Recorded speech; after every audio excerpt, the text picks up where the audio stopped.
Welcome. Three the hard way. Tariq Rashad here with Rational John and your boy. Married Man Rob. Hey man, Rob in the building. Said he's living the paradise. You said earlier today, man? Another day in paradise, baby. Paradise. Loving it, Rob. We got a great show for you guys today. Basketball information, some football news. We've been sticking with quotes, so we got a couple more quotes for you to talk about. Boxing has been prevalent, so we're gonna talk about that as well. But we're gonna jump right into it.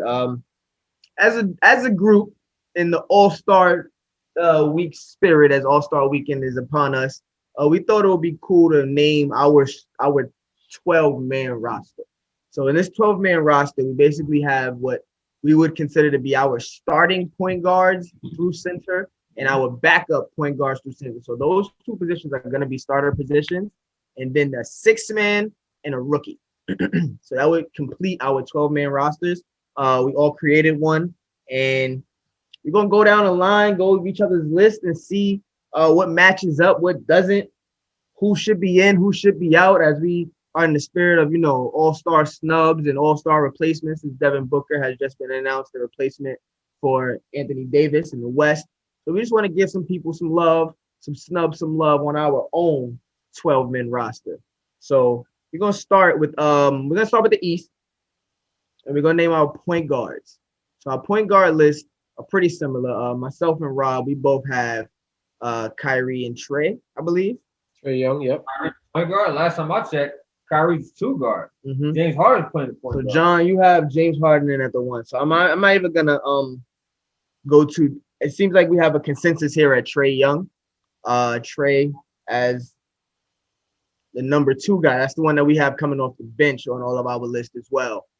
But there's some controversy at number 1. So myself and Rob, we have Kyrie Irving, and John, you have James Harden. The point guard. Why is he the point guard? He brings up the ball. He initiates the offense. He's a facilitator of the team, and they identify roles. Kyrie said, "I'm going to be the shooting guard, and you're going to be a point guard." So that's what James Harden is doing, and I think that formula has been successful, as opposed to the other way around. Listen, we got a lot to cover, so let's get all these names out, and then we can get to it. So you want to get to the next because shooting guard. As shooting guards, we all have that's where the list kind of differs for us. I have Bradley Beal, Zach LaVine. Rob is rocking with James Harden, Zach LaVine, and John, you have Kyrie Irving and Bradley Beal. So we're similar, but as you see, there's some switches.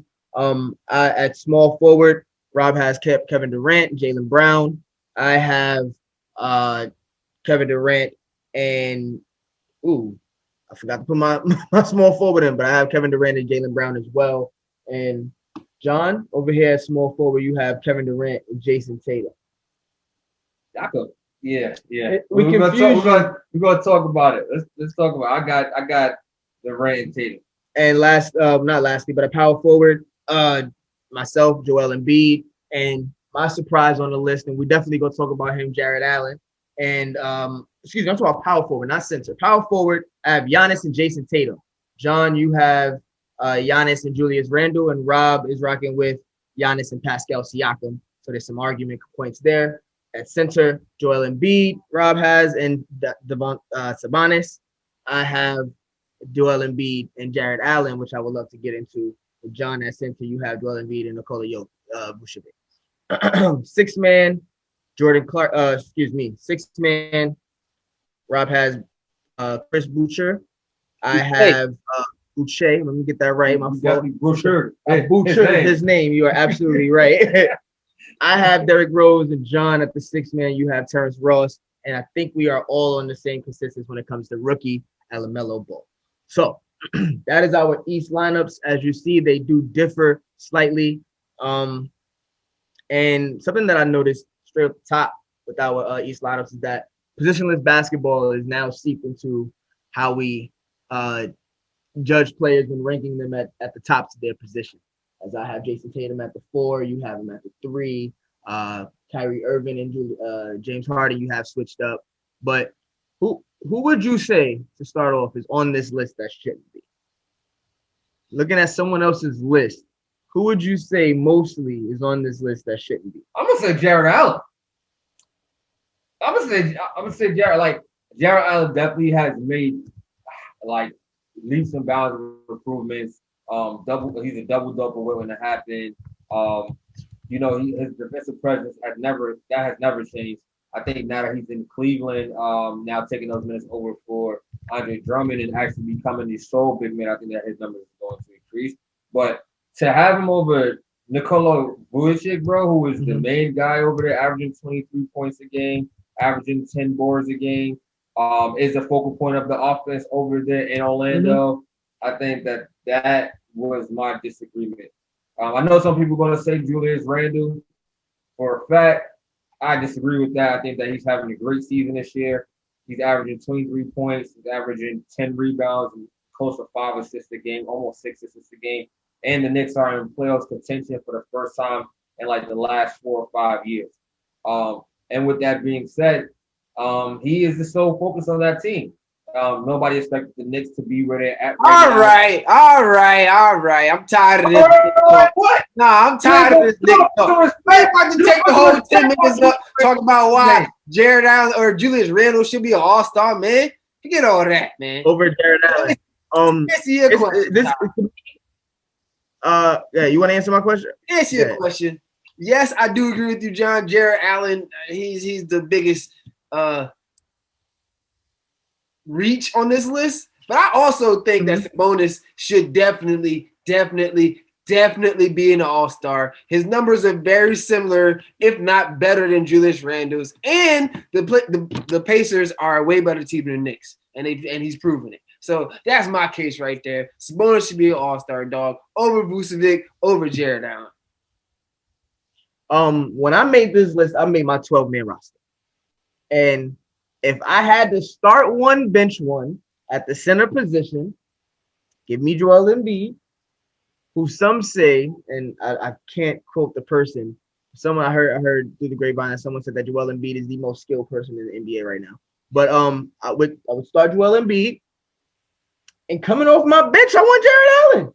I want Iguodala. No, I want Jared Allen. And I want Jared Allen because of his defensive presence. The guy gives 26 minutes a game and he gets 13 and 10, 13 and 9.5. I don't necessarily need him for the scoring. I know that I have it to throw it up to him. He's going to complete the oop. He can finish at the rim. But soon 66% from the field. But it's more or less the defensive presence. I like Jared Allen's his defensive IQ. I like the way I like how he holds down the paint. I like how he can test shots even when he's not blocking them. He can block shots. I feel like if he was a focal point, and the time may come where he may be the focal point, not necessarily offensively, but the team's build where he is someone that plays 35 to 37 minutes a game, you'll see a strong 18 and 12, top of the rebound. And that's what I'm expecting out of Jared Allen. Again, he's only 22 years old, I believe. So I got a 12-man roster. That's what I'm going with. Over Sabonis, who I do like. But Sabonis look at Sabonis when he was only playing 20-something minutes a game. Back in OKC when he wasn't the focal point, but he was just part of the mix of other players trying to bud. And Russell Westbrook holding down his first team, and Victor Oladipo and Jeremy Grant and those guys. So I think if Jared Allen is put in the same position, maybe he won't be able to pass the ball as good as Sabonis does, but I think his defensive presence will definitely overshine Sabonis. Listen, man, Sabonis is the all-around player, dog. He shoot threes, he get assists. I like to say, a poor man version of Nikola Jokic. That's exactly what he is. He's a poor man version of the Joker. He deserves to be an all-star. They got a better record than the Knicks. They got a better record than the Magic. They got a better record than the bum behind Cavs. I ain't trying to hear nothing y'all talking about, man. Jokic need to be Sabonis need to be an all-star. So what's your argument against Vucevic? You said they got a better record than the Magic too. But whose numbers are better? I don't know Vucevic numbers, but I know Sabonis numbers is up there. 22, 11, and 5. Doesn't sound like Julius Randle's number, John, don't it?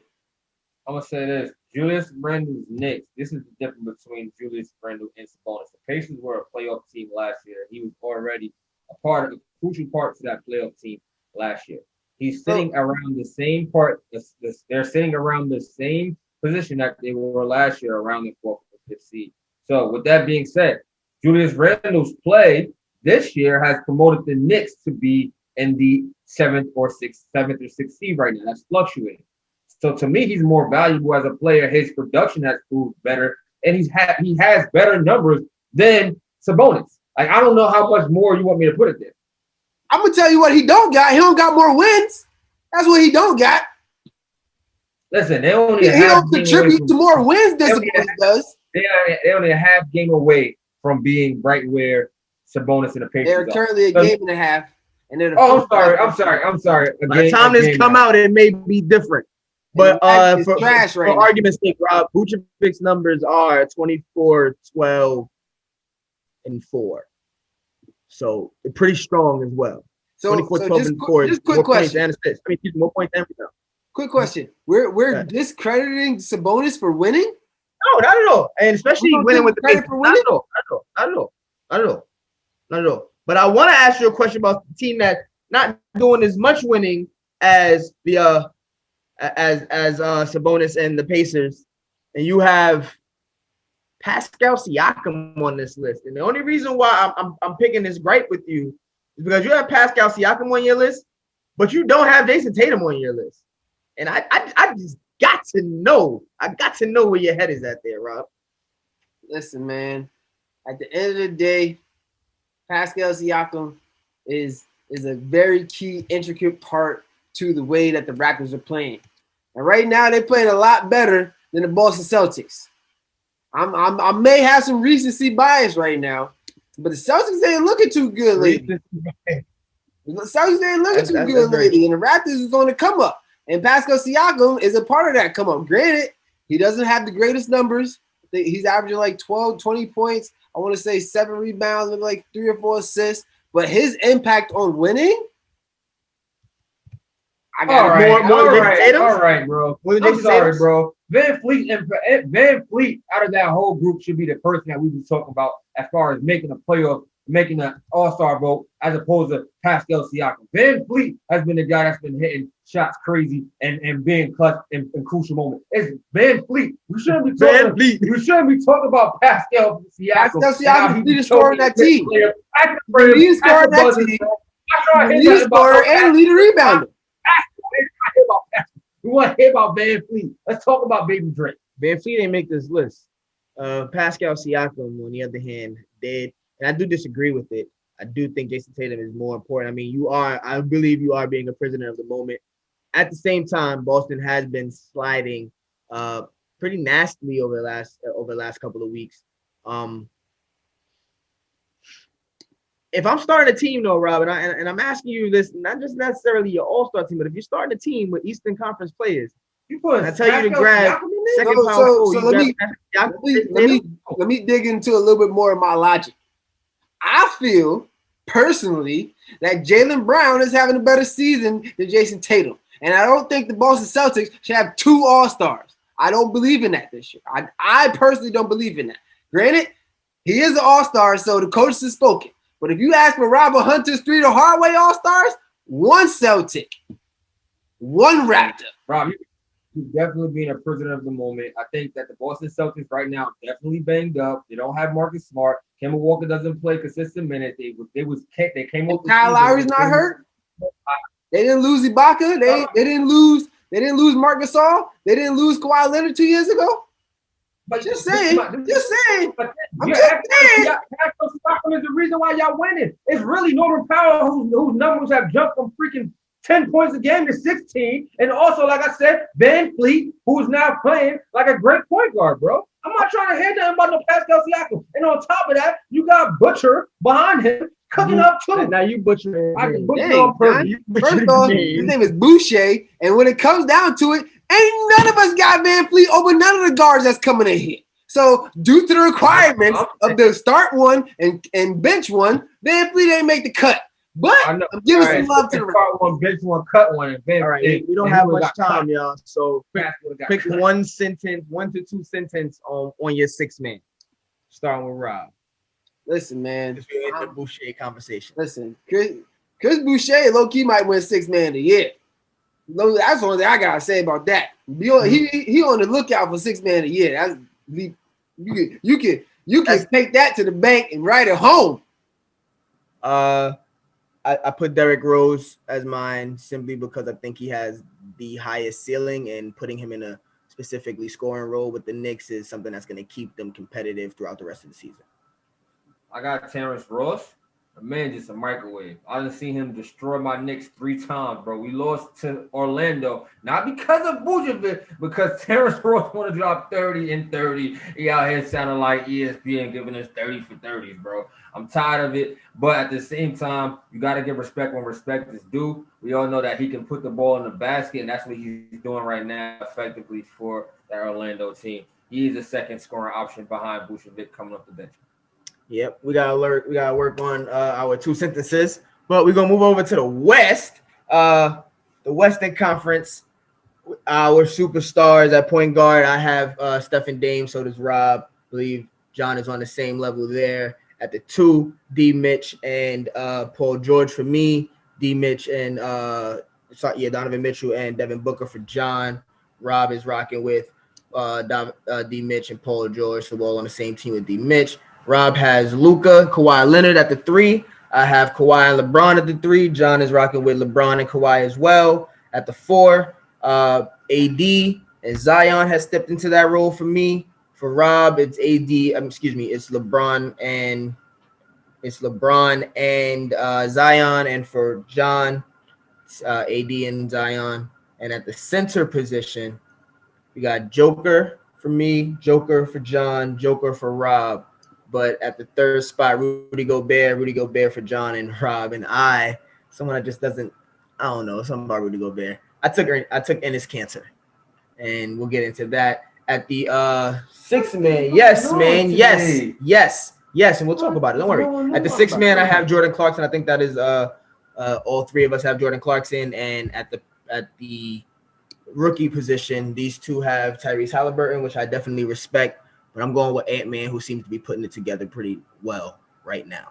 So I know I'm going to have to defend Enes Kanter here. Please, yes. You want to start with that? Sure, absolutely. I will start with that. I'm going to tell you why. I'm going to name 3 people. Joseph Nurkic,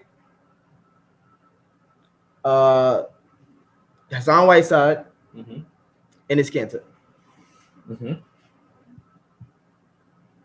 When have the Portland Trailblazers been this good at this point in the season over the last 3-4 years? They haven't.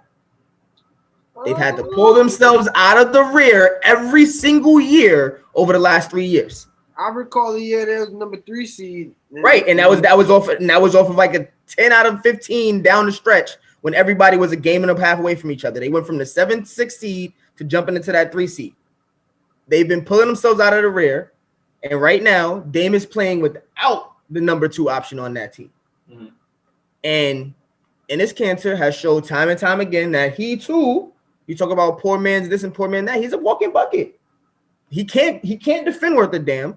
And I took Jared Allen earlier on defense, but on the other end, I like his offensive game, and he can score. I watched him cook Joker. I watched him cook AD.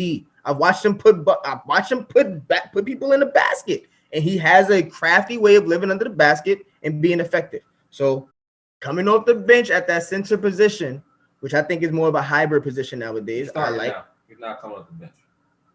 He's starting. I'm talking coming off my bench as the number 2 center. Okay, coming off my bench as the number 2 center. Gotcha. I like him in that spot. That's someone that can give me some points. Rudy Gobert can't do that.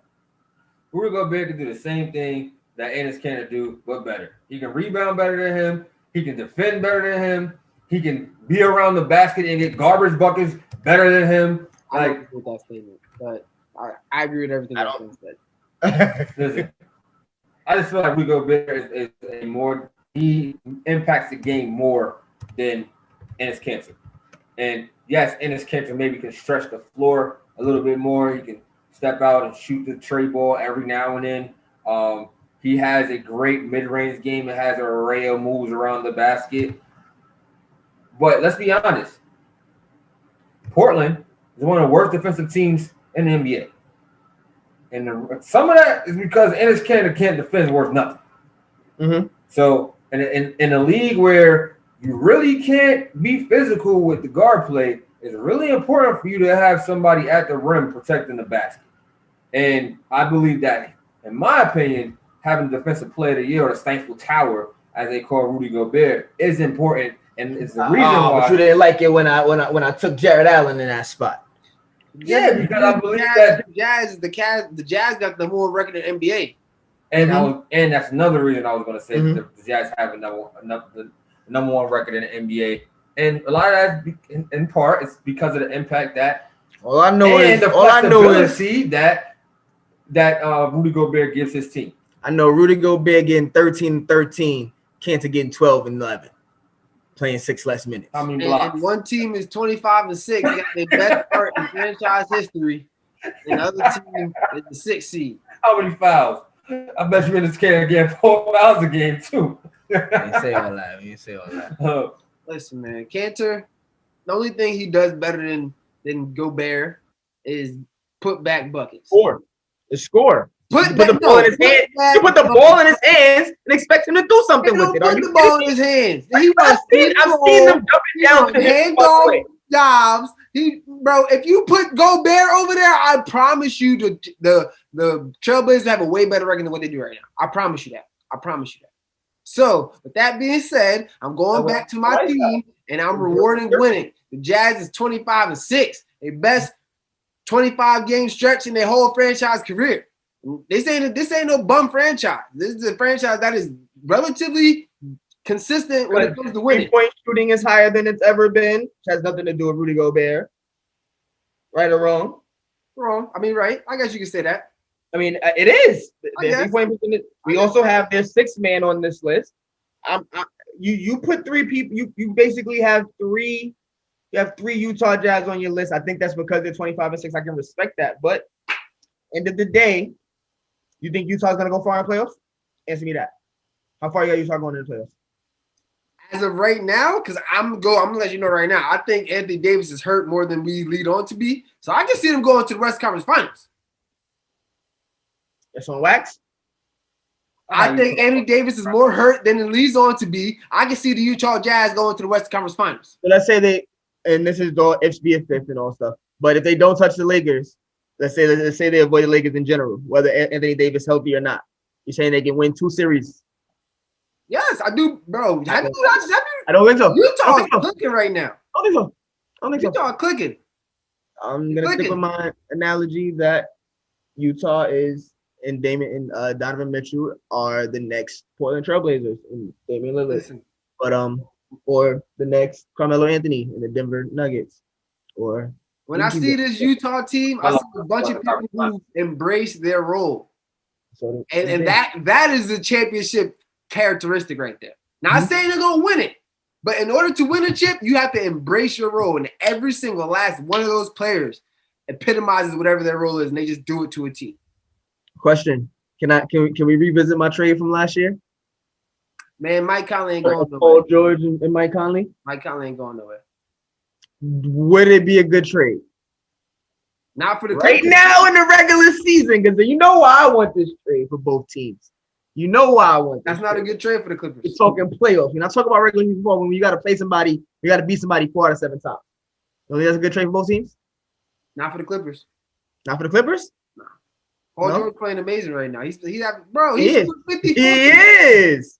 He is playing amazing right now. Barely playing right now. Let's see what Ty Lue does with him. Barely playing right now. That's meant to say. Paul George is playing amazing right now. Paul George is barely playing. Another season of Paul George playing amazing. We love it. You saying like playoff P ain't have years in Indiana? Like he can't be resurgent. He didn't. He had a year in Indiana. I did the research on it. He had a year in Indiana. They didn't After go to 1 year. He was Eastern Conference Finals against the Browns. He was not good. No, he was not good the second year. Did he go? It's not about being good. It's about going. They went. I think this is a good segue. Was he not the leader of that team? Shooting guard position. So y'all have Paul George and D-Mix. Because Paul George is a prime time player, baby. In the regular season, I gotta see it in the playoffs, bro. Listen, my thing about being a prime time player, you have to be on the court to be a prime time player, bro. And right now, he's not consistent for me being on the floor. Secondly, the Clippers have shown consistently that they can win without Paul George. I can't say the same thing for Donovan Mitchell. I can't say the same thing for Devin Booker. You telling me that Devin Booker the reason that they win and not Chris Paul? I'm saying that Devin Booker brought his team one game last year for making the playoffs against Answer the Red my Hot. question. Don't I'm answer the question. I'm answering your question. I'm answering it. And this year, he's still balling. Like I think that it was trending upward. I don't think that was all Chris Paul. I think Chris Paul has something to do with it. I don't think that it's all Chris Paul, bro. I just gotta say, Devin Booker has played 3 more games than Paul George. Only 3. Paul George has played 23. Devin Booker's played 26. He only plays 1 more minute a game than Paul George. And I gotta double down with Rob. I feel like Chris Paul is the closer. Chris Paul is the help that makes Phoenix not look like Chicago. Chicago has someone similar to Devin Booker who can get it off, who can get hot, who can give you 45, but they have nobody to make the rest of those players around them better. And Chris Paul, definitely to me, and I've seen this. Devin Booker gets snubbed, and we're gonna get a little bit deeper into the Devin Booker conversation. But Chris Paul is why that team last year you had Portland, you had Phoenix as a hot ball of gas. You don't see them that way, and Devin Booker's been there. And maybe it's the bubble. Maybe it was what you saw in the bubble. These other players, Chris Johnson has grown. Mikal Bridges has grown. They got Jay Crowder. DeAndre Ayton has came back into his second year, bro. No, these guys are. I'm not all giving that credit to Chris Paul. Yes, he has great leadership abilities, but I'm not giving that 100 thing to Chris Paul. No from John. All right, we're gonna move into our next segment. They don't play hot with a heart.